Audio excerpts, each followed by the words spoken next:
Bom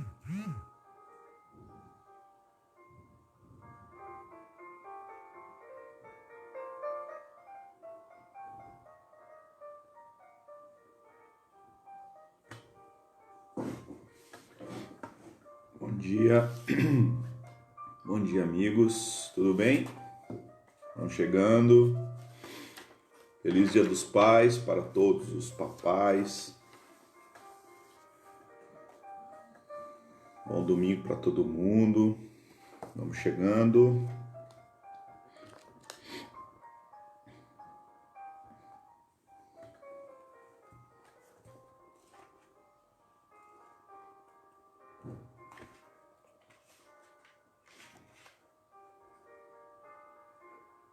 Tudo bem por aí?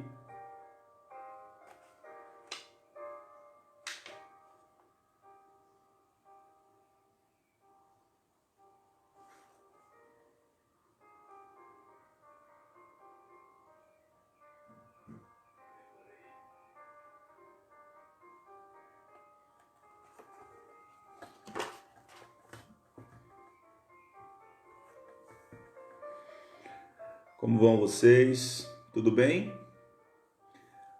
Vamos lá, vamos para o nosso estudo? Iniciando com uma prece, pedindo a Jesus, ao nosso Mestre amado, nosso Mestre querido, que possa trazer-nos paz, compreensão, solidariedade, fraternidade, que possa nos ajudar em nossas caminhadas, transformando as nossas vontades, ainda vacilantes, em vontades mais determinadas.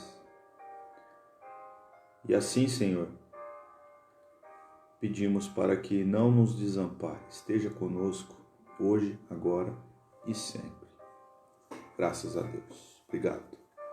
Vamos lá. Tudo bem?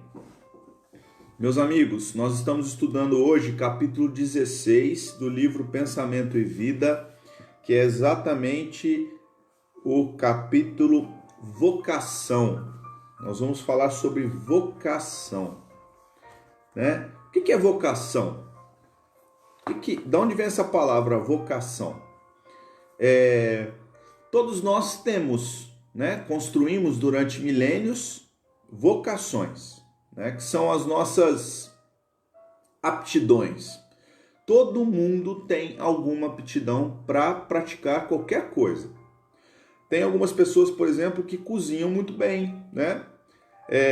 A gente diz que a mão é boa para cozinha, não é isso? Tem outras pessoas que têm muita facilidade, por exemplo, para lidar com flores, com plantas.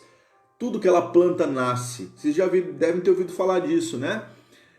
Eu conheço uma senhora que a mãe, ela conta muitas histórias da mãe, né? A mãe já desencarnada. E a mãe, ela conta que a mãe pegava galho de planta em tudo que é lugar. Ela ia passeando na rua, ia pedindo, porque ela adorava planta. E todos os galinhos que ela pegava, ela espetava na terra e nascia. Dali sempre brotava uma plantinha nova, ou seja, ela tinha, como diz a gente, mão boa, né? São vocações, são características de cada um dos espíritos que aqui convivem conosco, nós mesmos, né? Temos ali facilidades para muitas coisas. As nossas atividades profissionais também têm vocações.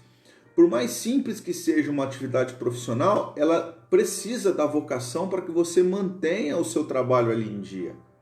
Profissionais da saúde, né, tão falados hoje em dia, tão necessários para esse momento que a gente está passando, são igualmente necessários que tenham a vocação para tal, né? O contrário, nós teremos profissionais ali que não administram bem, né, o que receberam como empréstimo divino. A verdade, as vocações, elas são empréstimos, né? São não a vocação desenvolvida por ti, mas o start disso, né, é o que nós vamos falar sobre hoje. Muito bem. Diz Emmanuel pra gente: a vocação é a soma dos reflexos da experiência que trazemos de outras vidas. Retomamos no berço a senda que já perlustramos, seja para a continuação de uma obra determinada, seja para corrigir nossos próprios caminhos. Então, assim, a vocação é a soma dos reflexos da experiência que trazemos de outras vidas. Diz o Emmanuel, é exatamente isso que nós dissemos. Todos nós temos, assim, algo a dar para o próximo, algo a dar para o mundo, algo a oferecer de nós mesmos, né? Todos nós temos características bem definidas na nossa vida. Todos nós temos facilidades. Eu vou dizer para vocês uma coisa muito pessoal. Por exemplo, eu adoro ferramenta. É uma coisa interessante. Eu vou em loja de ferramenta, por exemplo, eu fico olhando aquele monte de coisa, eu fico babando, adoro. Adoro alicate de tudo que é jeito, chave que aperta parafuso de um jeito, de um outro, máquina que faz não sei como. Eu adoro, acho muito legal. Mas eu não tenho jeito para lidar com ferramenta. É uma coisa interessante, né? Enquanto algumas pessoas têm uma facilidade tremenda para lidar, gostam, têm aptidões para isso. Isso é vocação, né? Parece uma coisa muito simples, mas nós vamos chegar num ponto aqui bastante interessante. O título profissional é carta de crédito para a criação de reflexos que nos enobreçam. Então, Emmanuel diz que o título profissional ele é uma carta de crédito, né? O que é carta de crédito? O que é uma carta de crédito? Carta de crédito é assim, está dizendo que ali nessa carta de crédito você tem uma possibilidade, né? Você pode utilizar até aquele valor, né? Só que você ainda não tem esse valor. Ele não está adquirido, esse valor. É como se nós fôssemos caminhar até aquele ponto, por nossas próprias pernas. Isso é importante que se diga. Vocação não é algo dado por Deus para nós. Tem um start, né? Carta de crédito. É um crédito, né? Nós conhecemos até onde nós podemos chegar. Basta você olhar para você. Todos nós temos algo a desenvolver. Todos nós temos pontos a melhorar. Isso é o crédito que Deus está dando. Esse é o balizamento das nossas vidas. Por esse caminho dá para seguir, que você vai ter êxito. Agora, depende de nós. Tudo depende de nós. Depende da vontade, da determinação de cada um de nós. O exemplo que eu acabei de dar, eu me sinto atraído para as ferramentas, né? Eu me sinto atraído para isso. Eu posso desenvolver isso na minha vida, mas depende de eu querer ou não. Sou eu que determino para mim. Entenderam? Há algumas vocações que nascem conosco. É como se nascessem prontas, né? Não é presente de Deus. É desenvolvimento humano. Uma delas foi o compositor austríaco do século XVIII, Mozart. Esse que a gente estava tocando aqui agora há pouco, uma música dele, muito bonita, aliás. E o Mozart, ele nasceu assim. Ele nasceu com a sabedoria do que ele praticou ali, né? Por que isso? Porque ele começou a compor aos 5 anos de idade. Vocês imaginam? Músicas que extrapolam o tempo. Até hoje se fala em gênio. Aos 5 anos de idade, ele já compunha músicas clássicas. Pode ser que você não goste do gênero, mas não tem como não se maravilhar com isso, né? 5 anos. Nós pescamos a história de uma menina russa chamada Bela, eu vou ter que ler aqui, Bela Deviatka. Ela é russa, menininha, 4 anos de idade. Nós fomos na internet e achamos o videozinho dela. 4 anos de idade respondendo a várias perguntas que faziam para ela, claro, né, nada a constranger a criança, 4 anos de idade, era um programa, todo mundo ali em pé, a menina brincando e as pessoas conversando com ela, cada um na sua língua. Tinha uma moça chinesa, tinha um rapaz alemão, tinha uma outra moça inglesa, tinha um espanhol, tinha um francês, e ela começa o programa falando em árabe. A menina de 4 anos de idade falava 7 línguas com fluência. Tá na internet, só você ver lá, menina Bela, com 2 L's. Como é que a gente pode explicar isso? Né?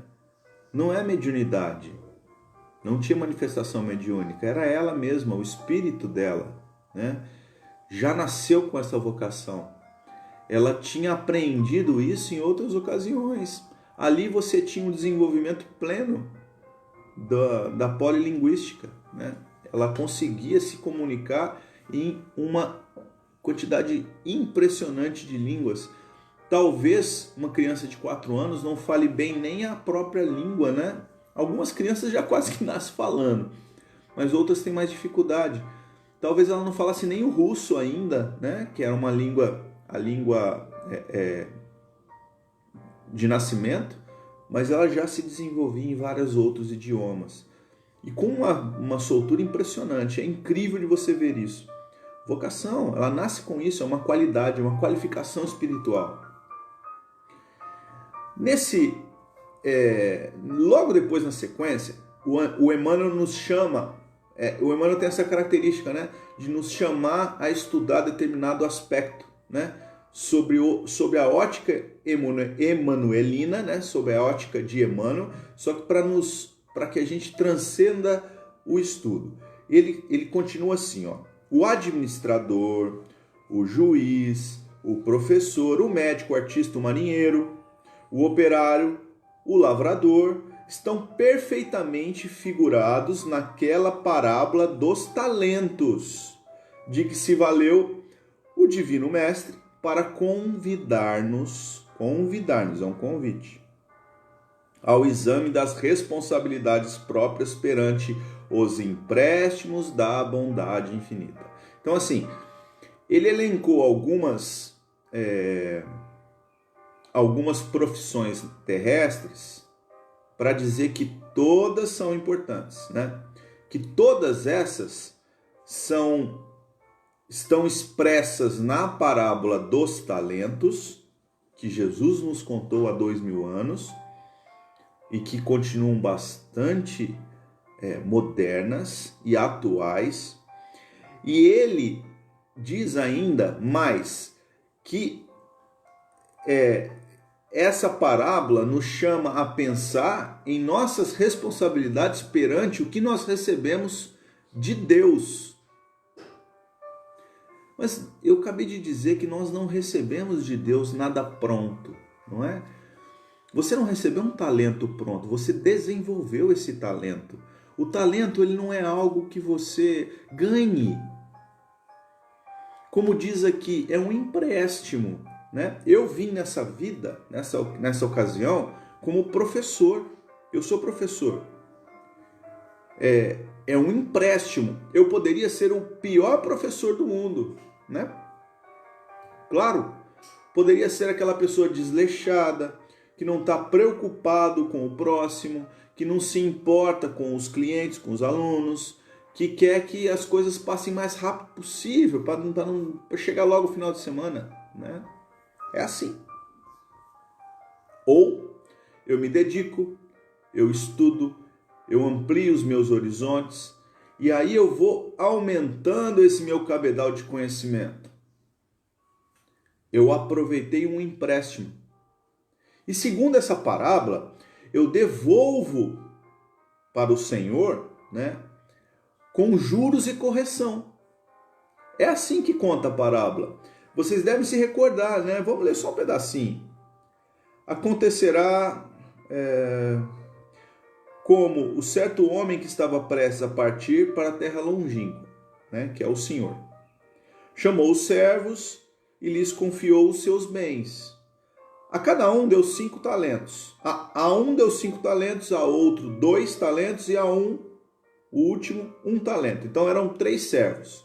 Um recebeu 5, o outro recebeu 2 e o outro recebeu 1. Importante dizer, talento, gente, era uma moeda...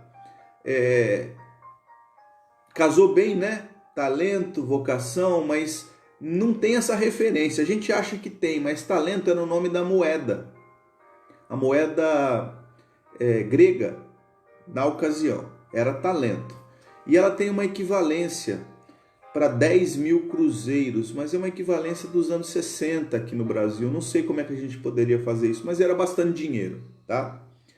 Então, a parábola que Jesus estava dizendo, estava falando de dinheiro, que esse povo recebeu ali uma possibilidade. Qual era a possibilidade? A possibilidade era pegar aqueles talentos, né, aquele dinheiro, e não fazer nada com ele, como fez o primeiro, né, o primeiro servo. Não, desculpa, o último servo que recebeu 1 talento, ele não fez nada com aquilo que ele recebeu. Ele simplesmente guardou, escondeu com medo de perder, né? E os outros não, multiplicaram, usaram bem aquele talento. Talento, dinheiro, usaram bem o dinheiro. Acontece que tem um problema de tradução. E a gente desconfia das traduções que foram feitas da Bíblia, algumas delas, porque elas têm um viés de que Deus te provê o tempo todo, inclusive o seu próprio talento, a sua própria vocação. Por que nós estamos dizendo isso? Porque logo no final da parábola que Jesus está contando, ele diz que o Senhor ficou muito feliz com o primeiro servo que recebeu 5 talentos e entregou juros e correções para o Senhor. E ele ficou também muito feliz com o segundo servo que recebeu 2 talentos e entregou juros e correção para o Senhor. Mas o Senhor ficou danado da vida com o último, que devolveu o único talento que ele tinha recebido, o único dinheiro que ele tinha recebido, o único empréstimo. A palavra é essa, é empréstimo, que o Senhor te entregue e ele não fez nada, ele nem buscou utilizar aquele empréstimo. Por que tem um erro aí? O texto ele foi escrito está no Evangelho de Mateus e no Evangelho de Lucas. No Evangelho de Mateus, é um evangelho que teve muitas mãos, principalmente Mateus, não é? Muitas mãos ajudando na feitura daquela carta, né? Daquele documento tão importante que a gente fala dele até hoje. Evangelho de Mateus.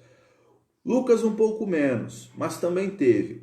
Mas lá no Evangelho de Mateus, a frase final, quando Jesus fala desse último servo, ele diz assim, ó: quem não tem, perderá aquilo que parece ter.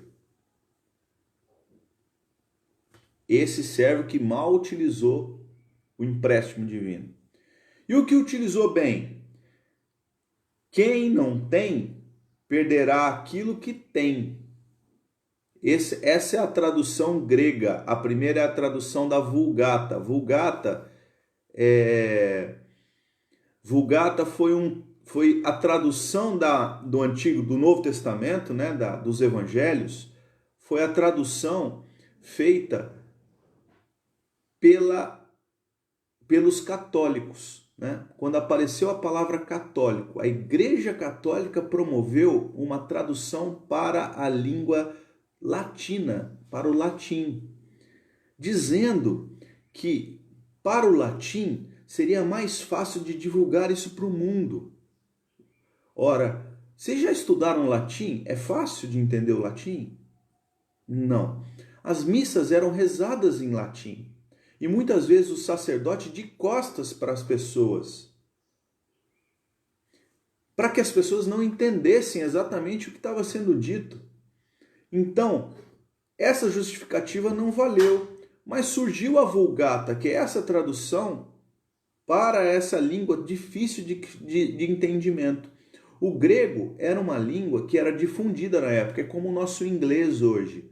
O grego, e principalmente o grego que foi feito, os primeiros volumes do Antigo Testamento, Novo Testamento, dos Evangelhos, era um grego koiné, que eles chamam, é o grego do dia a dia. Então era uma linguagem que todos entendiam. E o tradicional, o que foi feito de fato, o original é: quem não tem, perderá aquilo que tem. E não o que parece ter, é aquilo que tem. Mas qual a mudança disso, Daniel? É só uma palavrinha diferente, totalmente. Perderá aquilo que parece ter é como se Deus estivesse te castigando. Percebe? É uma queda. É o inferno. É, é. É o inferno. Na parábola está dito que haverá prantos e ranger de dentes para esse terceiro servo que não usou bem o empréstimo divino. Então, a palavra de Jesus, ela foi uma palavra que teve dificuldade para ser entendida durante muito tempo. Por quê? Porque a gente entende que tem alguém que está fazendo pela gente. A sua vocação, ela foi dada por Deus para você. Não. Não, Daniel, não. Não, senhor. Deus nos criou simples e ignorantes. Do contrário, ele teria nos criado já prontos. Ou, para alguma vertente, né? Aquele ali, ó, é um ótimo cozinheiro, vai cozinhar para multidões. Então eu já vou entregar para ele o negócio pronto. Ele já vai fazer comida para todo mundo. E vai ser uma delícia. Esse aqui, ó, não, esse aqui é um encanador de mão cheia. Ele conhece, né? Ele vai fazer os encanamentos do mundo. Esse aqui, puxa vida, esse aqui vai ser o médico, né? Esse aqui vai tratar da saúde de toda uma população. Então eu vou entregar toda a vocação da medicina para esse. E vou entregar também a vocação de ser um trabalhador braçal, né? Carregador de piano, aquele que chega morto de cansado todos os dias em casa, que não aguenta o corpo na cama, de tanta dor que sente, e tem por volta de 35, 40 anos, imagina aos 80, ele não tem expectativa de melhorar a vida, é só aquilo lá mesmo, ele não tem aposentadoria, ele vai depender das próprias forças até que o suspiro de vida o deixe, ele vai depender da ajuda dos outros, porque vai chegar um momento que ele não vai conseguir carregar tanto peso. Então esse aí recebeu menos talento de Deus. Percebe? Essa questão da tradução é muito, muito importante. A gente tem que estar muito atento a isso. Não é pegar o texto bíblico e dizer, não serve para nada porque tudo é mentiroso. Não tem nada a ver com isso. Não é isso que nós estamos dizendo. Mas prestar atenção a isso. Tem a questão da autonomia e da heteronomia. O que é isso? Autonomia é você tomando conta da sua vida. É você direcionando a sua vida. É o que você quer para você. É desenvolvendo a vocação que você determinou para você. São os problemas que você recolhe da sua própria insensatez. E são os louros da vitória que você recolhe do seu sucesso, do bem praticado, do trabalho bem feito, da vocação que você está vindo desenvolver. Tudo é empréstimo divino. Agora, a heteronomia é o contrário. Eu aceito aquilo que me foi dado, fico no meu lugar, não vou muito, não desenvolvo muito, não cuido muito dos talentos que Deus me deu. Percebem? Deus te deu um talento, então é com esse aí que você tem que viver, né? E aí, se você viver quietinho, numa boa, tranquilo com esse talento, o reino dos céus está aí, né? Já já a gente deixa essa vida aqui, ó, e vai seguir pela eternidade lá entre querubins, fontes de leite e mel, maná, né? Percebem? Como a gente foi sendo acostumado durante milênios, né, a viver uma vida acomodada, né, sem desenvolver as nossas vocações pela nossa própria força, pelas nossas possibilidades, a gente foi fazendo o quê? Foi transformando a nossa vida num boizinho de presépio, né, que só faz assim, Deus fez, eu aceito. Não, Deus nunca quis isso da gente. Essa é uma transformação católica, desculpa dizer, mas é católico. Por quê? Da onde surgiu o termo católico? Século IV, com São Jerônimo, né? A pedido de um papa da época, Damaso I, me recordaram aqui. Papa Damaso I, a pedido dele, do papa, São Jerônimo trouxe então o termo católico para a baila, né? Num dos concílios católicos, foi daí que surgiu. Católico quer dizer juntos, todos juntos. Católico quer dizer conhecimento universal. Aí surgiu a tradução da Vulgata Latina primeiro, né? Pegaram o grego, que era a língua que todo mundo entendia na época, o grego koiné, é o inglês de hoje, todo mundo entende um pouquinho de inglês, não é? Yes, no, so, então todo mundo entende um pouquinho de inglês. Agora, o latim não, era uma língua difícil, ainda é, mais ainda, né? Mais ainda. E aí fizeram o quê? Deixaram mais difícil, mais ininteligível esse ensinamento de Jesus. Aí foi fácil manipular essas questões. Olha, deixa todo mundo aqui sobre essa guante, né? De que Deus determina, Deus é que manda, ninguém precisa fazer muita coisa, só viver a vidinha simples ali. Então, alguns são abastados, né, ricos, milionários, detentores de todo o poder, e outros não, são simplesmente servos dos primeiros. Então, foi uma questão econômica e política, meus amigos.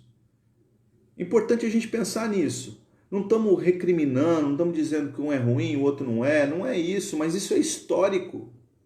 E a história, ela está aí para nos mostrar, né? A vocação, ela está em você como empréstimo. Basta que você a desenvolva. Mozart fez isso muito bem. A menininha Bela fez isso muito bem, como a gente mostrou esses dois exemplos aqui. E existem muitos outros. Todos nós temos exemplos assim, né? Tudo que você faz muito bem, você faz sobre esse vínculo, sobre esse pensamento que nós estamos aqui exprimindo. Você é o exemplo vivo de que a vocação é um desenvolvimento humano, não um desenvolvimento divino. Deus nos oferece uma semente. O que a gente faz com a semente é obra nossa. A semente, ela existe, né? A semente, ela existe. Agora, o que a gente faz com a semente? Você pode fazer nada com a semente. Deixa ela lá num lugar esquecido, ela não vai brotar, ela vai inclusive apodrecer. É o terceiro servo da parábola. Haverá trevas, ranger de dentes, né? Aí vem a figura do inferno. Não é o inferno, é a falta de aproveitamento do empréstimo que o Emmanuel chama atenção. Examinar a própria responsabilidade na obra. A todos nós cabe uma parte nessa obra. É a autonomia. A heteronomia é você ficar esperando. A autonomia é você se levantar, né? É você se dirigir, seguir o próprio caminho. Gente, ficar esperando é jogar fora o empréstimo divino, o talento que Deus nos colocou em germe, né? Sob uma forma a ser desenvolvida. Bom, tudo bem? No livro Sabedoria das Palavras, das Parábolas, Huberto Roden fala sobre essa parábola, a parábola dos talentos. E ele diz que, ele confirma isso que a gente acabou de dizer, que essa parábola está em Evangelho de Mateus e Evangelho de Lucas. E no Evangelho de Lucas, ela está muito mais bem traduzida. Por quê? Porque Lucas era grego, né? Lucas, ele era o gregão da gema lá, ele era koiné, escrevia em grego koiné. Então, ele é muito mais, a tradução é muito mais fiel em Lucas. Tem diferença para a tradução do Evangelho de Mateus. Mateus é o mais difundido, é o evangelho mais completo, né? É o evangelho que é o mais estudado deles. Mas Lucas é mais fiel às palavras de Jesus. E ele cita, o Berto Roden cita exatamente essa diferença, né? Do quem não tem perderá aquilo que parece ter, né? Parece no termo assim, tem e não tem, parece ter, porque Deus pode te tirar a qualquer momento. Heteronomia. Ou quem não tem perderá aquilo que tem. Mas perderá o que, Daniel, se ele ainda não conquistou? Muito bem. Quando Deus nos oferece esse empréstimo, é a criatitude, é a criatitude, é a criaturidade, criaturidade. O que é isso, Daniel? É a nossa condição de seres criados por Deus. Deus ofereceu a todos as mesmas possibilidades. Basta que nós tenhamos criatividade, né? Que nós tenhamos atividade criativa, que nós tenhamos atividade da criatura. Então, somos nós no processo de autorrealização. Não é Deus realizando por você, é você se autorrealizando.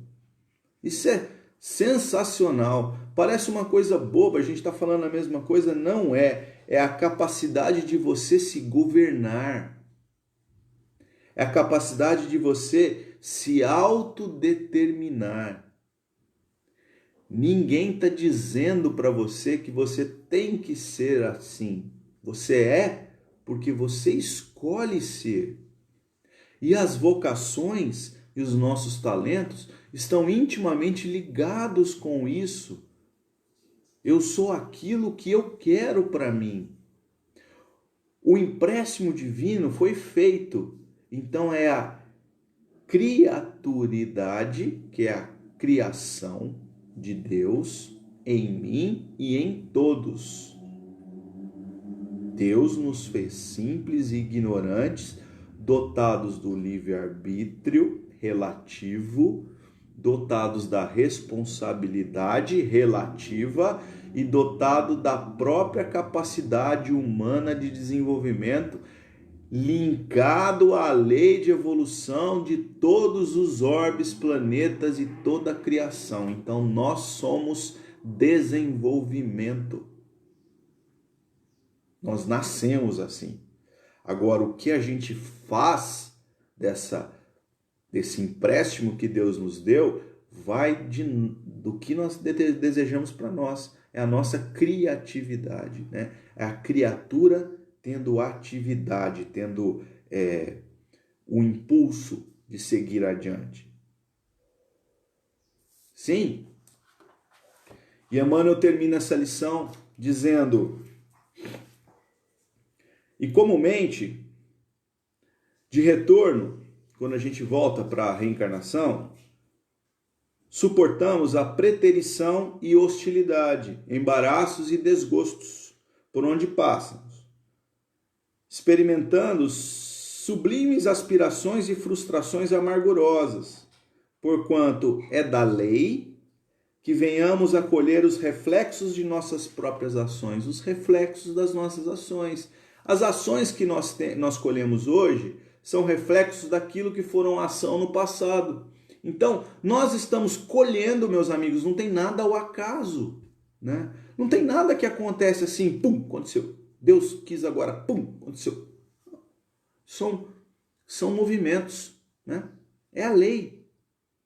E ele continua, implantados no ânimo alheio, retificando em nós mesmos, fazendo uma retífica, né? consertando, retificando em nós mesmos o manancial da emoção e da ideia para que nos ajustemos. Pronto, autonomia. Para que haja o ajuste em nós e por nós. Nós nos ajustamos. Não tem ninguém que te ajusta. Ah, Daniel, mas a lei de Deus nos reajusta. Não. Não. Sabe por que não? A dor ela é bem aproveitada? Já pensaram nisso? A dor ela é bem aproveitada? Nós estamos passando por um processo dolorido, não estamos? Sim ou não? Tá difícil esse momento que a gente está passando. Pandemia, não tá? Tá todo mundo brigando. Uns querem que libera comércio, outros querem que não libera comércio. Uns tem gente doente na família, outros não tem. Tem gente que não usa máscara. Nunca vi um negócio desse, né? Ah, não uso porque eu não gosto. Mas tá todo mundo sofrendo. Não tem ninguém felizão, né? Nossa, hoje eu tô... Não. Tá todo mundo vivendo ali um momento de expectativa. Sim, doído. Todo mundo tá aproveitando essa dor? Tá? Todo mundo está parando para pensar por que isso está acontecendo com a gente? Por que está acontecendo isso comigo? De onde vem isso? Isso é aproveitamento da dor. Se eu for pensar em tudo isso, né? O que está acontecendo na minha vida? Por que está faltando comida no meu prato? Ou, por que essa pandemia não tem atingido a minha família ainda? Por que as pessoas ainda não ficaram doentes dentro da minha casa? Ou, por que não está faltando a comida no meu prato? Porque para mim está tudo certo. Tem gente assim. Ele não tá ganhando mais, nem ganhando menos. Tá igual. Tá bom. Ele tá feliz. Por que tem pessoas assim? Se a gente pensar nisso, a gente passa a entender a dor. Né? A gente passa a entender os motivos da dor. E aí, isso é aproveitamento. Isso é aproveitamento. É o que o Emmanuel está dizendo. Esse é ajuste. Ajuste a lei. Não é a lei que determina para você. Porque a dor chega para todo mundo. Alguns lidam melhor com a dor. Outros lidam com desgaste, com revolta. Entendem? Então, cada um lida de um jeito. A maneira com que a gente lida gera um aproveitamento. Aproveitou, aprendeu. Aprendeu, fixou. Fixou, virou vocação. Virou talento. É isso. Simples. Tem que aprender, porque senão vai ter que passar de novo. É da lei. Se a gente não aprender, enquanto humanidade, nós passaremos de novo, de novo e de novo. Quantas vezes forem necessárias. Quantas vezes forem necessárias. A história de hoje, para a gente ilustrar o nosso estudo aqui e finalizar, é a história do fragmento de sonata do espírito Mozart. Não sei se vocês conhecem, mas em 1859, durante uma sessão mediúnica em Paris, na Sociedade de Paris, Allan Kardec e as pessoas que participavam ali do trabalho mediúnico recebem uma partitura musical, né? O médium recebe ali uma música do além-túmulo. E essa música, o autor dessa música assina Mozart. Primeiro momento, Kardec diz, opa, Mozart? O espírito Mozart ditando uma música celeste. Primeira coisa que o codificador faz, vamos checar. E como se checa uma partitura musical, uma música que vem do plano espiritual? Primeira coisa, pega essa música e vamos tocar. Né? E tinha uma pianista entre eles. E era comum, né? As pessoas tinham isso, era uma vocação, né? Uma vocação que era bem atendida no passado. As pessoas tocavam violão, tocavam violino, flauta, piano, né? E a moça tocava piano e ela era uma exímia pianista. Ela era discípula de Chopin. Chopin, um outro pianista e compositor. E ela foi lá e tocou. E todos ali se maravilharam com aquela música, inédita, claro, veio do plano espiritual, e era perfeitamente ajustada com o espírito Mozart. Perfeitamente.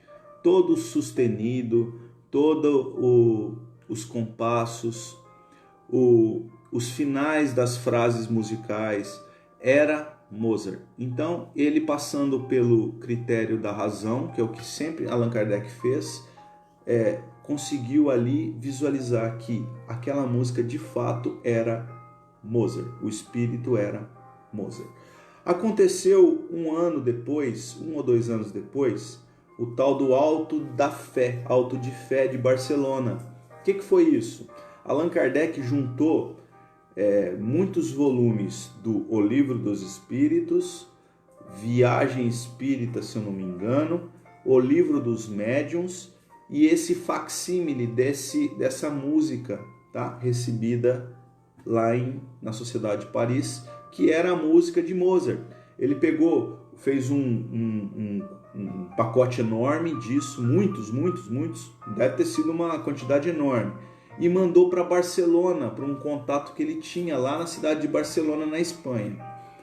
E esse volume, que devia ser muitos, né, ficaram retidos na espécie de uma alfândega, né? Ficaram retidos ali pelo governo, até resolver o que ia fazer com aquilo. Lembra? A Igreja Católica dominava a situação. E o bispo de Barcelona, ele tinha o poder de dizer, olha, esse livro aqui pode e esse aqui não pode. E o que aconteceu com a obra espírita? Essa não pode.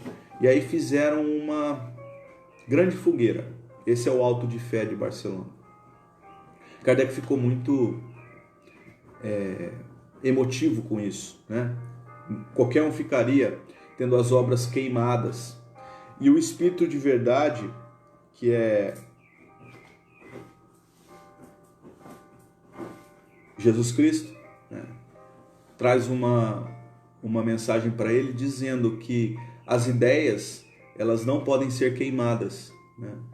Que todo aquele movimento que estava sendo feito ali de queimar as obras seriam muito mais nocivos aos inimigos, tidos inimigos do Espiritismo, da palavra de Jesus, do que o contrário. Então ali era uma propaganda, mas os fragmentos, os facsímiles dessa sonata trazida lá na reunião pelo espírito Mozart, elas ficaram perdidas. E um pesquisador chamado Henrique Baldovino, que é pianista, a família dele toda é pianista, ele é desencarnado recente também, ele descobriu essas partituras no museu em Londres. Mas tem uma coisa muito legal, lá no museu em Londres, e foi trazido para o Brasil, tá? Hoje está aqui na FEB, o documento original. Só que eles descobriram o seguinte, que estava sendo exposta lá no museu em Londres, na Inglaterra, essas partituras, como se elas fossem do Mozart encarnado, né? O próprio compositor, como ele compôs muito, ali teve uma confusão de tão real que era, né? Tão real. Era realmente Mozart que tinha voltado do além e usado a sua vocação, o seu talento para demonstrar a comunicabilidade dos espíritos e trazer para a Terra essa música maravilhosa. E a gente termina o estudo de hoje lembrando que Jesus nos coloca todos juntos, meus amigos, para que nós amparemos o próximo. Jesus nos coloca unidos nessa vida para que sejamos solidários. Jesus nos coloca juntos para que caminhemos dessa forma. Ninguém consegue viver sozinho. Ninguém consegue viver sem amigos. Ninguém consegue viver sem família. Ninguém consegue viver sem trabalho para o próximo. O trabalho não serve para si. O trabalho é sempre para alguém.